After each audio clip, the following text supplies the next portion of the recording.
Hello and welcome to another video. So today we're going to be taking a look at the Ramp Dragon Legacy deck. So this is of course the third deck we're covering from the Legacy Grand Prix.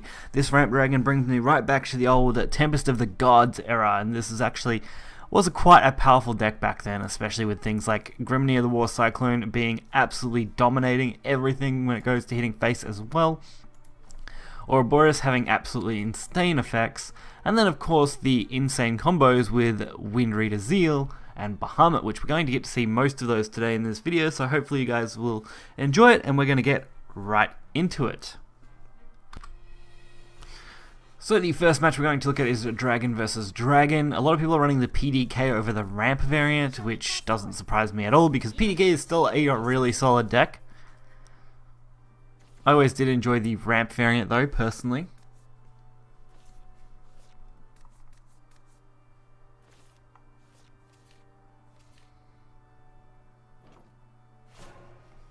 So we should be pretty set for this match as far as things go with Dragonite. I don't like having no real early game. It's the only real problem I found with this deck. You really just need something to mitigate that early.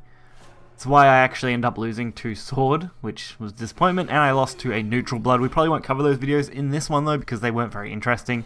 I mainly just lost to early aggression since I couldn't put a board down or deal with it quick enough, which can definitely be a problem. It's probably why a lot of people aren't playing this Ramp Dragon deck, but I wanted to, you know, relive the golden age of Tempest of the Gods. Not that I really enjoyed that meta very much after 3 months of playing it. Dark Dragon 4-day, a very impressive play, but we're going to pretty much immediately follow up with the Ouroboros. So the Ouroboros will clear this out.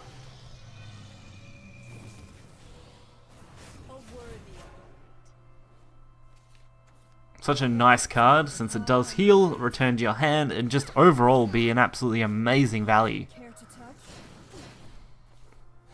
So they went for the Blazing Breath, makes sense. Turn 9 isn't going to be perfect since we don't really have a good play other than just dropping Israfil, which is still very reasonable. Israfil is a very respectable card to play here. Since with the Evo we can actually wipe this out, except for of course the 3-7 because we can't target that for attack, but weakening it enough to bring it in range of a potential Grimnir, Lightning Blast or Bahamut play. Of course Grimnir would be best, but I probably can't take advantage of that here. But it looks like we're not going to need it because since they couldn't clear this, we're going to easily go for lethal. Actually, perfect lethal, technically. So I couldn't have asked for a much better turn. And a very smooth game overall. I love getting that old Grimnir off. So next up we're going up against Forest. I believe this is PTP Forest. Shall we cross swords? Time for me to prove myself.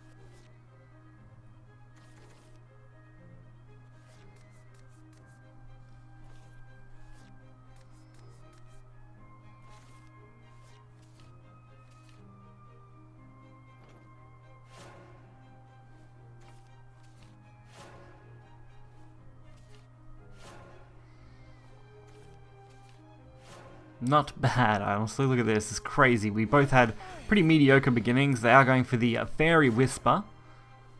Sorry I haven't said much. There wasn't much to honestly say with our opener. Really, you can just aim for any low cards. Anything you can take advantage of.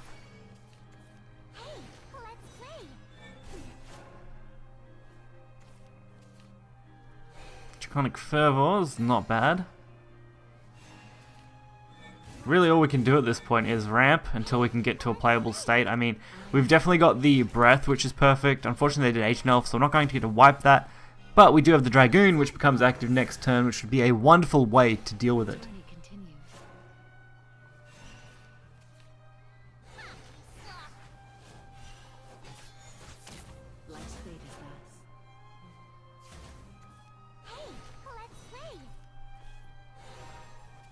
Nature's Guidance, not too bad.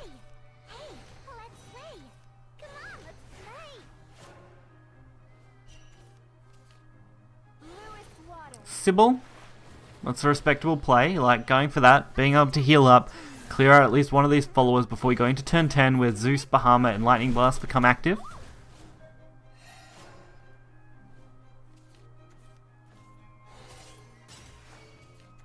Of course, that does also give them something they have to deal with now. And since they are quite low on shadows as far as things go, and if I did Lightning Blast, I'd really be able to limit it. Might also be a nice option, although I think just playing Zeus out was probably the best way to do things, since it will require them sacrificing quite a bit to deal with this. So nice Zeus to face, hold on to our Evo point. And they're really flooding their hand, which honestly cannot be that much of a good play.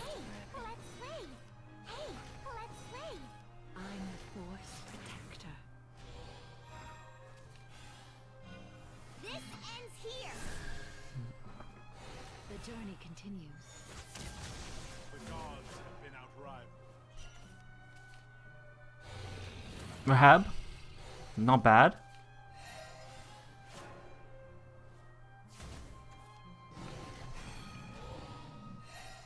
They did go for healing, which is a little awkward. I really was just trying to find a way around this that wouldn't just kill me. I wanted to block out as much potential burst damage as they might have. Israfil was of course a really good option, and we're going to get a chance for our Rahab to gain quite a decent amount of stats again. And following along from that, pretty immediately we should be able to drop another Israfil if we want to. I mean, we've got a few options at this point. We can go for 10 damage. We can also use this Breath of Salamander, which is honestly probably the better play.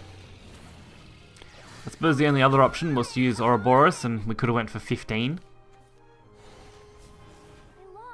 But of course, they end up conceding anyway, of course, with not enough shadows. It's no real surprise.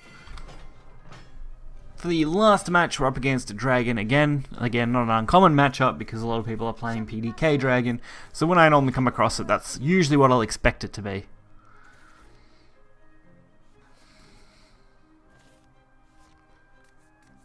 Windreader, Zeal, Dragon Oracle, and Breath of Salamander are actually a really good starting hand.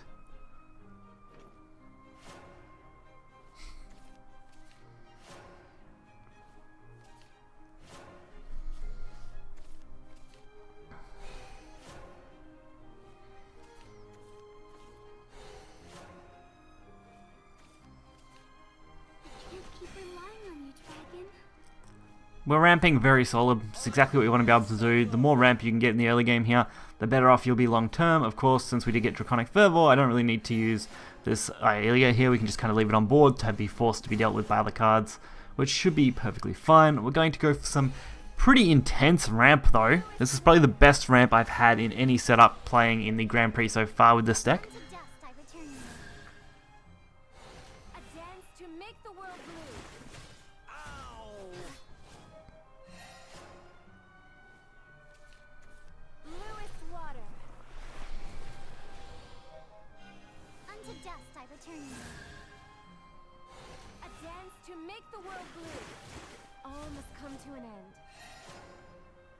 So not a bad start. We're definitely well ahead of our opponent, which is exactly where we want to be. We're going to be able to go for 15 damage this turn once we do use the Zeal Windrider. I was actually really happy I got to show off pretty much all of the really amazing cards that this deck had other than Lightning Blast, which of course is just a mass banish.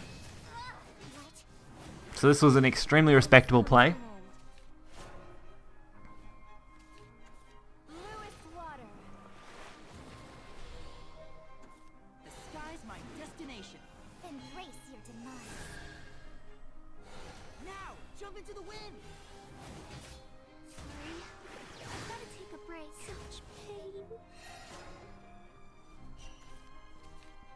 And Grimnir will bring this down to 4, right within range of pretty much any major card. As long as they don't heal too much now, we should be okay. Dragon Oracle, that's not very promising. Ouroboros, it's actually okay. I don't mind dealing with that. But a legendary top deck, Genesis Dragon, is going to clean this up very, very nicely. Getting us our 3 out of 5 games, which is a reasonable average. So overall, this was a pretty decent deck. I did click the redeem reward because I just happened to do it when I was going back into the screen, but either way, a lot of fun. Had a pretty good run with this deck. I've already qualified for Group A if you've watched my last video, so that was always going to be the case. I was mainly just playing whatever was interesting now, and we'll probably continue doing this right up through until the next expansion. I've got normal content, of course, and we're going to interlace them with this content. The Grand Prix will actually probably be over before you get to see all these Grand Prix videos, but that should be fine. Hopefully you guys enjoyed the video. If you did, hit the like button and subscribe for more content. You'll find decklist nowhere because you can't put these in the description, so that's fine. Anyway, until next time, see ya.